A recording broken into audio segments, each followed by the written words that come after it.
शाहीन तो बोलेगा सच। ये खबर लीक हुई है नादरा के ऑफिस से। नादरा में रिगिंग करनी है। आसिम मुनीर साहब ने बाकायदा टेलीफोन किया है, फेक वोट्स जो हैं वो बनाने हैं। नादरा के चेयरमैन को ये हुक्म सादर फरमाया है। नादरा के चेयरमैन हैं, उन्होंने रिएक्शन शो किया है। कोई बोले ना बोले, शाहीन तो बोलेगा सच्ची और सुचल गल। मोअज़्ज़िज़ ख़वातीन व हज़रात, मैं हूँ आपका होस्ट अरशद शाहीन। मैं अपने मोअज़्ज़िज़ नाज़रीन को अपने यूट्यूब चैनल सच्ची गल में खुशामदीद कहता हूँ।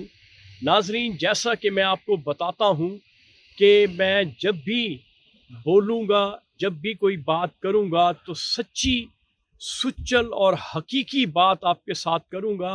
आज मेरे पास जो खबर है वो मैं आपके साथ शेयर किए लेता हूँ। ये रियल और सच्ची खबर है और ये लीक हुई है और बावसूख ज़राए से मुझ तक पहुंची है, और मैं ये अपने चैनल सच्ची गल में आपके साथ शेयर किए लेता हूं।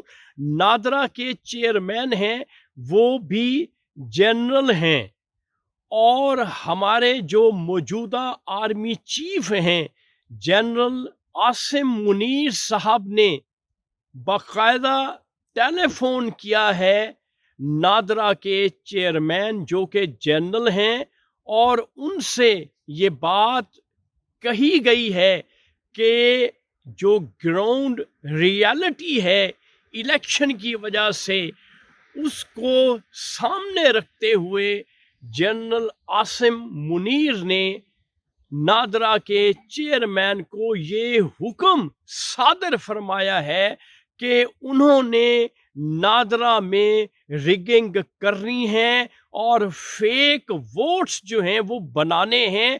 और बताया ये जा रहा है कि ये फेक वोट्स जो बनेंगे उनकी तादाद करीबन 10,000 से 15,000 के लगभग बताई जा रही है हर हलके में। और ये खबर लीक हुई है नादरा के ऑफिस से। क्यों कि नादरा के ऑफिस में इस्तराब है, तशवीश है, वहाँ का जो अमला है उसमें बेचैनी पाई गई है।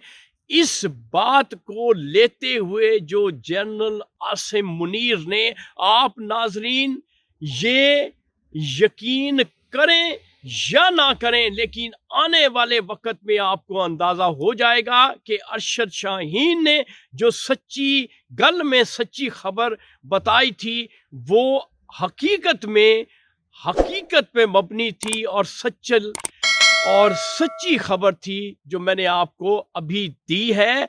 और इसके बारे में ये भी मालूम हुआ है कि जनरल जो नादरा के चेयरमैन हैं उन्होंने रिएक्शन शो किया है। अब आने वाले वक्त में देखना है कि नाजरीन ये जो नादरा के थ्रू रिगिंग होने जा रही है इसका नतीजा क्या निकलता है। तो ये थी आज की सच्ची खबर सच्ची गल में। इस वक्त आप अपने होस्ट अरशद शाहीन को इजाजत दीजिए, और इंशाल्लाह जो ही मुझे आगे कोई सच्ची खबर मिलेगी वो मैं आपके साथ जल्द शेयर करूंगा।